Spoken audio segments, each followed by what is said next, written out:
Antonello Chilla, nuovo dirigente scolastica del CPA di Agrigento, un nuovo incarico, e con quale spirito guiderà il CPA di Agrigento? Ricordiamo che già lei qualche anno fa era qui al CPA come docente.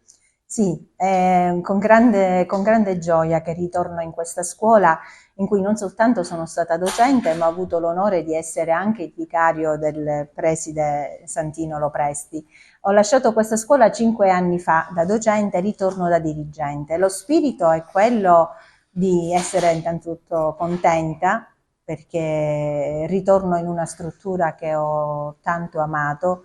Mi è sempre piaciuto occuparmi di questo settore dell'educazione in cui ci occupiamo di gente che è profondamente motivata a colmare un gap formativo. Noi, lo sanno tutti, CPIA si occupa di ragazzi extracomunitari o di autoctoni che non hanno conseguito il loro percorso, che non hanno concluso il loro percorso formativo. Quindi ritorno veramente con gioia trovando una struttura che ovviamente dopo 5 anni è migliorata tantissimo, sulla quale continueremo a fare ulteriori migliorie. Ricordiamo che sul CPI ha investito anche lo Stato con il PNRR, facciamo anche dei progetti che si chiamano FAMI piuttosto che degli Erasmus, e così non facciamo altro che ampliare l'offerta formativa del CPIA. Faremo dei corsi di lingua inglese, dei corsi STEM, cerchiamo di ampliare il più possibile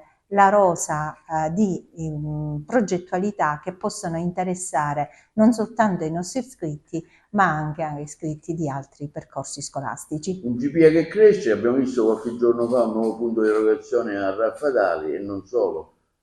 Sì, effettivamente il CPA di Agrigento, che ha 8 sedi associate in tutta la provincia, poi le amplifica. Noi lavoriamo da Montevago a Licata, passando per Cammarata, Casteltermini, aggiungendo le 2 sedi delle case circondariali di Agrigento e di Sciacca, non negando il diritto allo studio a chiunque ne faccia richiesta.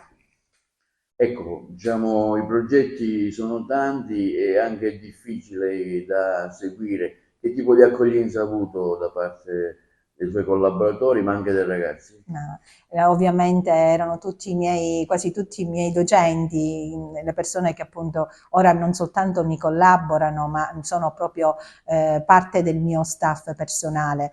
In questi giorni sto proprio facendo il giro delle sedi perché mi piace molto avere un contatto diretto con la mia utenza. È giusto che loro conoscano il dirigente della scuola a cui fanno riferimento. Ho notato ragazzi veramente pieni di voglia di imparare. Poi quest'anno sarà un caso, abbiamo un numero elevatissimo di iscritti, e questo ci fa ovviamente impegnare ancora di più. Corsi mattutini e pomeridiani, per fare giusto un esempio, nella sede di Villa Seta, che è la nostra prima sede, la principale, diciamo, facciamo 5 corsi al mattino, 5 corsi al pomeriggio, sempre di primo livello di alfabetizzazione.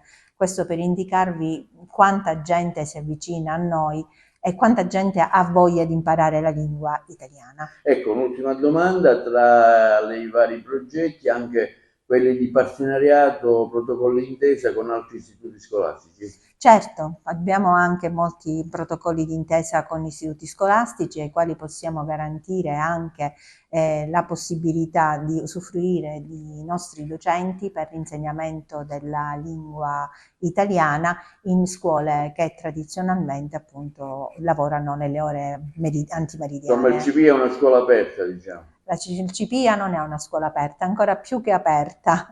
La nostra scuola si vuole ritagliare uno spazio sempre maggiore, non soltanto nella collaborazione con le altre scuole, ma soprattutto nella volontà di aiutare chi ha bisogno della lingua italiana.